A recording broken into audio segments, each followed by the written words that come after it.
Hey guys, welcome back to another Foundry review. We got the next episode of Ahsoka. We got episode 4, Fallen Jedi. We got Johnny and we got myself. We're going to be diving into this episode. Are you ready to talk about this, dude?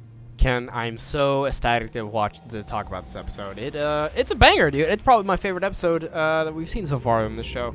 It's very good. There's a lot going on, dude. This one, they start diving into areas where if you haven't watched as much Rebels, that you might be a little bit more confused, but I think it still did a good job. I think it did a great job. We got some fights, we got some intrigue, we got some tension. Like overall, I think they did a good job with this episode. I definitely enjoyed it. Even a hint of betrayal.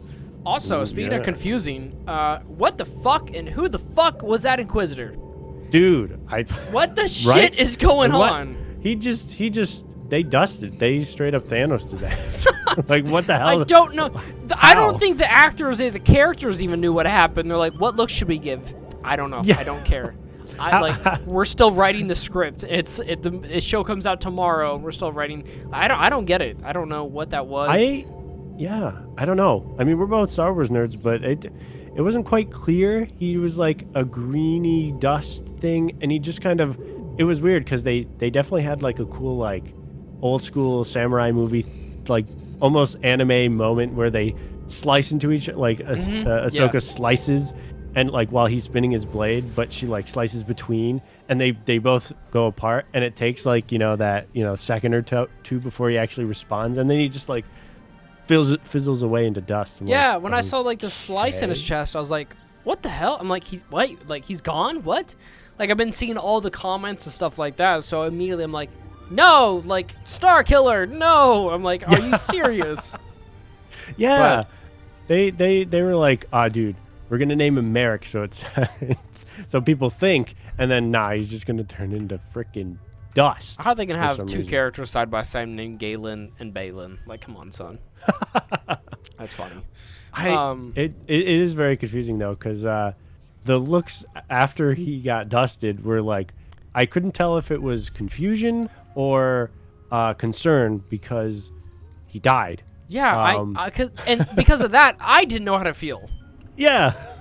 I was like, are we all supposed to be surprised that he turned into dust, or just we're us, like we love the episode. Anyways, what the fuck was this part? No, that was just a really confusing part about it. But we had some great action pack and a lot of fighting and stuff, which is kind of interesting to say because the fighting and the action was probably some of my nitpicks with the episode. I feel like some of the choreograph was a little lame, and I feel like it could have been way more intense and a lot more interesting. It was very slow. I think the big fights suffer for sure. I really didn't like the wrist rockets to the face, and then she did the Batman smoke out of there, and I'm like, oh, okay. You disarm her. Pretty lame. Like, and then she like, oh, I'm gonna leave. Like, why wouldn't you finish her off? Like, you had no problem finish her off before.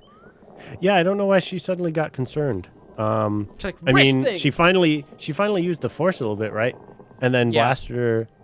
I assume that was her actually using the Force, right? Because she turned her head in response, but I don't know if that was her wincing, like she's gonna get pushed, or if she actually got pushed by the Force. You know what I mean? I think she tried to. Yeah, I think she tried to. But it wasn't very clear. But it was a really cool, like little switch up of her just getting shot in the face with a wrist rocket, like she was bringing her in. And then that was pretty funny. But I don't know why. Yeah, I don't know why the apprentice just like booked it after that. That was weird. And it's like, okay, I can get it how like she would want to kill Ahsoka because the master Balin said, I don't want to kill her. And then like I understand her not wanting to kill her, but she didn't give a fuck about her. She already stabbed her once, you know? Yeah. And also, they had a 15-minute car ride to that planet, trained her a little bit, and you're like, all right, ready for round 2? I would not be ready for round 2. I'd be like, no, like, let's do this together. Like, do not abandon me. I tried to hit something while I was blind for a little bit. That was not the proper training. Yeah, seriously.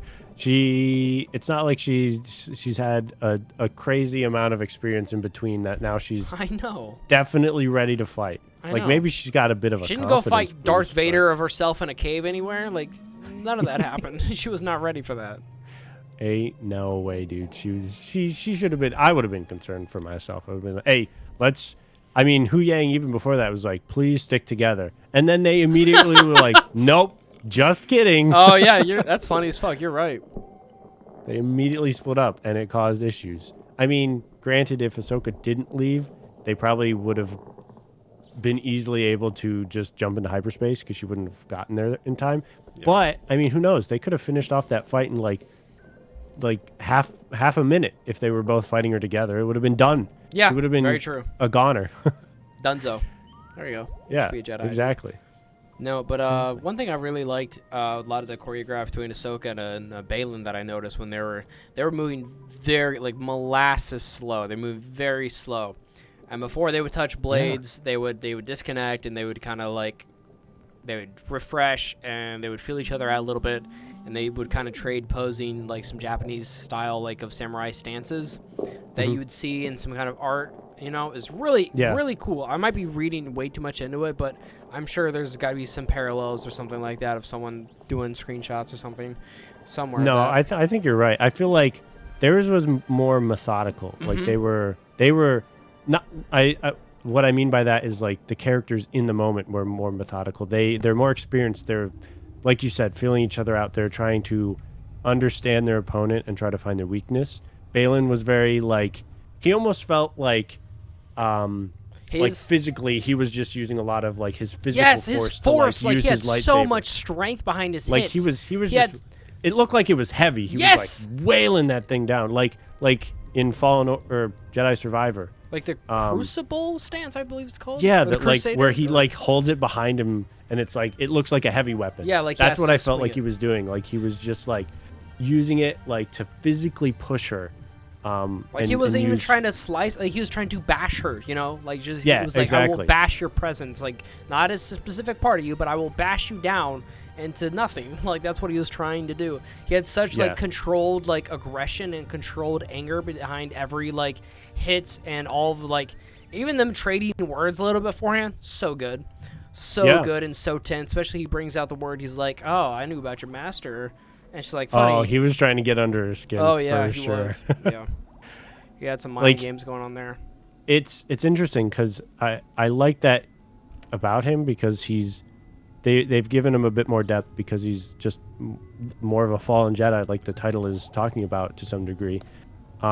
He's not completely evil. He's not just trying to kill them. He's trying to, manipulate the situation a little bit. Not necessarily just to kill them just because. Like he does that, and he does it later with, why am I forgetting her name all of a sudden? Sabine. Huh? Sabine. Yeah, with Sabine later when he doesn't. He could have easily killed her. He would. Oh yeah. It would have been over in 2 seconds, but he didn't. The blonde girl was about to fucking whack her too. Oh, dude, Ahsoka got so upset at her. Yeah. Because when she came, she thought Sabine died, and she just forced the shit out of her into that rock, man. She was so intense. There was it was just everything was very slow, methodical, and I feel like which is like I get like you have a slow, methodical fight, but I expected them to kind of go balls to the wall, like a little bit, yeah. Yeah, that's what you expect out of like your Jedi. They're very fast and flexible and kind of all over the place a little bit, but I didn't get that from either. It was just like Ahsoka purely on the defense. We didn't really get to see her. Like, it was her just trying to capitalize and not be so fucking back against the wall with Baylan because he was so, like, just strong. He was a very strong boy. Yeah. Yeah. Yeah, and I think what I would have liked to see is, I don't know why she didn't try to just grab the thing. I don't know either. It's just sitting there. Like, she has the Force. She could grab that. Like, it would have been more interesting if she tried and it failed because... Night Sister magic. It stuck there. She couldn't do it. Right. But they didn't show us that. Like maybe that's the explanation. Half the fight was over. Yeah, but she didn't. Yeah, when she physically grabbed it. But we're wondering why she has to physically grab it. Like she should have tried to use the Force to grab it and it failed. And then we were like, oh, okay, that's why. Okay, then the whole rest of the fight would have made sense. Mm-hmm. She's trying to get physically close enough so that she can grab it. So I thought that was a little weird, to be honest, because, like, you're Jedi, you use the Force to grab shit all the time. Yeah. That thing should be easy peasy. You think so? It seems like the Force is, like, when they're writing, they just kind of forget about it or something like that. And it's like, oh, yeah, we got to remind the viewers of the Force. And then we got to remind ourselves, too, apparently. Yeah. You got to, like, I mean, Dave Filoni is usually pretty good about it, but I don't know. It was one of those scenes where I was like, the logical thing for me, if I had the Force, I would have just been like, hey, he's there, but that thing's there. I mean, he could have maybe grabbed it while I tried to grab it, but it would have stopped the transmission at least. Even just Yeah. pushing it off of the thing would have been better than just letting it stay there. You could slice the fucking stone underneath of it or something like that, you know? Like, you could have destroyed the equipment that it was working with or something. Like, there are multiple ways to sabotage it. By the looks of it, at the first gander. True. Just destroy the freaking technology that they've set up. Like, it's so silly to me when you're like, you know, I know how computers work. One little slice and that whole thing's not going to work. That's just technology breaks down if just one little bit of it's done. So all you had to do was like unplug it or something. You're like, I work with computers. I have a computer. Actually, know. I'm on a computer right now as we speak. Crazy, dude. Yeah, if I unplug it, it's not going to stop working. That's funny. Yeah. Sorry, we're shitting on this, but no, it's still a good episode. I did. Yeah, I still really liked that. I felt really great about it at the end. Yeah, very good. We're just nitpicking here. We're having fun with it. For sure. It's nice to talk about these things. I don't want to blatantly be like, oh yeah, 10 out of 10. There were no problems with it at all. Yeah, exactly. We got to see the General. I forget her name. General Hera, whatever the fuck is her name is. I don't know. Oh, Hera. Yes. Yeah. Wow. Yeah. I remember that. Holy shit. And we also saw the Disney Plus fucking pilot who's in like everything, who's awesome, who's in like yeah the that older Japanese man. the older guy, yeah He's awesome. He was accompanying her and shit, and she was all pulling ranks like, I'm a general, I can do whatever I want and whatnot. Yep. And they were gonna go help her and we got to see the fleet. That was cool. That was nostalgia right there, because that felt like straight out of, you know, the original trilogy sort of a deal. So that was really cool. Very cool. Felt very dope. I really liked the point when she was just, it was like kind of cringy, but I liked it. And she's like, oh, like I've always been a rebel. And I was like, ah, yeah. Yeah. I was like, that was cool. That and episode then they had form up and they join. It was cool. Yeah, Red Leader, you know, blah blah blah. And yeah, yep. that was awesome. That was a very cool, and it wasn't like super like this is nostalgia sakes purposes only. Right. You know? It actually made sense. Yeah. Although the fact that it took them so long to realize that the thing was going into hyperspace, I thought there was like they could usually tell pretty easily, but they took a while, and like it cost them like yeah, it really did. I feel 3 like that ships. Was quite something amateur like right there. Yeah, they were, like smacking each other. I thought the old man was gonna die. I was really worried there for a second. Yeah, I was worried for. I was kind of worried for Hera too. I was like, damn, no way they're gonna kill her right now. But like, she's standing right in front of that thing, and it's gonna go into hyperspace. Yeah, that with her is son, which is wild. Die. Yeah. Like, why is she going into a fight with her son? Like, no Star Wars character has ever put a child in danger like that ever. Never before. Ever. No, I'm serious. Like, is there anyone else who did that? Like, the closest was like maybe Anakin Skywalker, who was the chosen one. I mean, they put children into battles all the time as the Jedi Order. They put Ahsoka. She's like freaking what, 12, and they're like, hey, you could go fight some battle droids. It's fine. 10-year-olds. Yeah. In your not very battle hardened outfit of, you know, a tank top, cloth. Yeah, it's like, oh, that's really protected. It's from Kids Gap. You'll be all right. Yeah. But anyways, they didn't all die, which was good. They lost 3 ships though, so it was kind of rough. Yeah. So they know what they're up against. So we're at the low point in the show. Yeah, like everything's going to shit. Time. Yeah. Which I don't think we'll get. I bet we'll get some kind of flashbacky in most of the next episode. I don't think that. I think they may drag it out a little bit.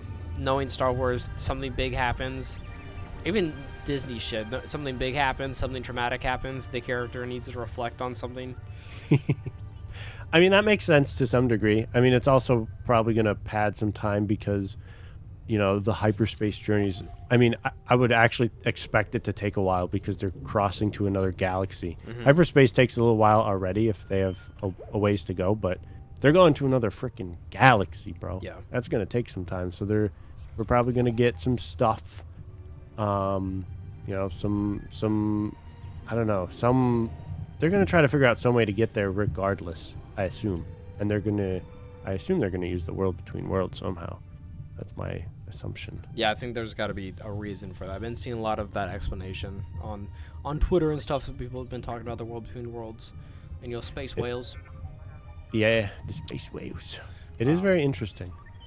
Yeah, I mean, I that's never the would other part of the episode we haven't talked about yet. Yeah. I was gonna mention. What was I gonna mention as well? The pretty much exactly what you said. Yeah, at the end, I was gonna mention that Sabine, kind of let Balin kind of whack off Ahsoka and throw her off a cliff, and he convinced her to come with them to where Thrawn was located, saying that Yep. you might fight Ezra. You can come with me, and I promise I won't hurt you. I won't hurt you, for now. He didn't say anything about hurting Ezra or anyone. Just you. Yep. So it's classic. It's Not the very whole story. vague promises. Yeah. So, but then that daunting very ending that was like, oh shit. Yeah. Where Ahsoka, Everything's going bad. Yeah, Ahsoka wakes up and it's all blue around her, and looks like she's underwater in Atlantis, and she hears out in the distance. She hears, "Hey, Snips," and I was like, "Oh shit, dude!" This got spoiled for me like immediately on Twitter that night. I was like, "That's cool." It's so sad. People are so stupid. Yeah, immediately I see like spoilers everywhere about it, but it was still cool. I still really enjoyed it. It was a pretty great moment. I was not expecting that at all, to be honest.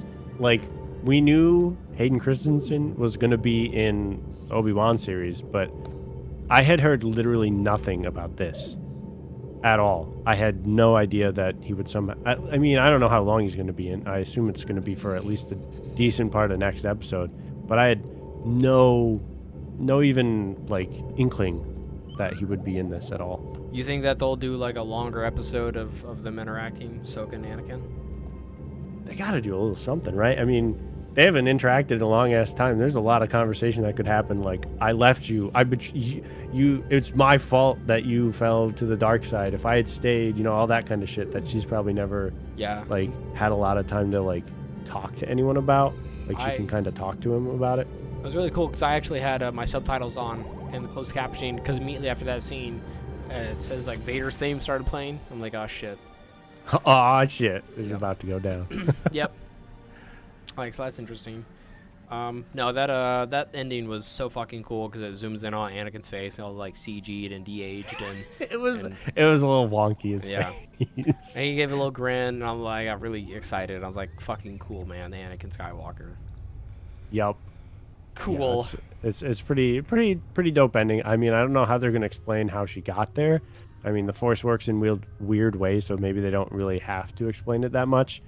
But I assume that they're gonna have some kind of conversation, and then, like, because of how this world works, it connects different points in space and time. She's gonna somehow use that to go to Ezra and Thrawn, anyways. Right.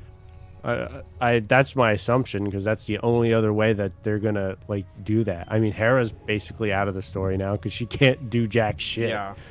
And so the only people that can do anything are Ahsoka and Sabine. So I assume she's gonna get there, and Sabine and Ahsoka are gonna have to actually work together, and fight to some degree. No, but I'm really excited to see like if we're gonna spend a lot of time in that area with Anakin, because that's gonna be pretty cool. Hopefully, like, not too much, because I don't want it to be spoiled. Yeah. He is I dead agree. after all. Yeah. I mean, yeah. I don't know why he's there in the first place, to be honest, because the only other times that it's been used were with other people that are already still living. Mm-hmm. So I don't know how him as like a Force ghost, I assume, is what they're going with. Yeah. Why you need he's to wake there. up. Yeah, I don't know. So that I'm very curious about seeing. Unfortunately, we don't have that long to wait until we find out. No, we've got a couple days till the next episode drops. But I want to give this a number right now. Yeah. All right. What do you think? This is tough. I'm still thinking that it could get better, so I still want to be a little bit cautious. I feel like an 8's still pretty damn solid for I was gonna say maybe 8.5 on this one, just because that ending was like really boosted. True. Yeah. I feel like that's fair. I would agree with 8.5. 8.5 is pretty good. Yeah, I feel like it's not quite not quite a 9, and it's not perfect for sure. No, but 8.5 is pretty damn solid. A lot of room for improvement on that just from that episode, But it was still pretty good. Still quite good. Yeah.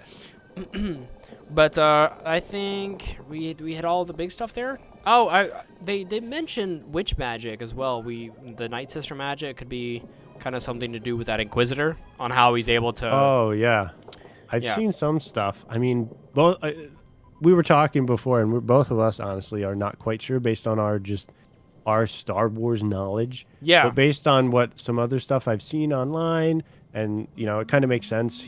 The Inquisitor turned into like a green smoke dust thing, so it could be implying that it was someone being kept alive or just was formed by Night Sister magic, like stuff we've seen in the Jedi Survivor and Fallen Order the game. Fallen Order game. Yeah, thank you. So that could be what they're implying there, but I don't know. Who knows? It's a little weird, to be honest. I don't know if they're ever going to come back and explain that. I would not be surprised if they don't. I do want to figure out why Balin and his apprentice, what they have to gain out of this. I do want to see that Yes. because they do not give a fuck about the wrong. They do not care about the war. All they care about is reshaping the future in some kind of vague, mysterious Securing way. the future somehow. Like, what does that mean? Yeah, Like, that's what I want to. That's what I want to know. That's why I'm very excited to figure out as well. But yeah. we'll have to update you guys what we figure out on episode 5. But thanks everyone for tuning in. As always, it's been a blast kind of going through the episode with you. If you guys let us know your thoughts down below in the comments, we'll make sure to get back to you. We'll see you guys later on episode 5 of more Ahsoka. But until then, bye guys. Peace out.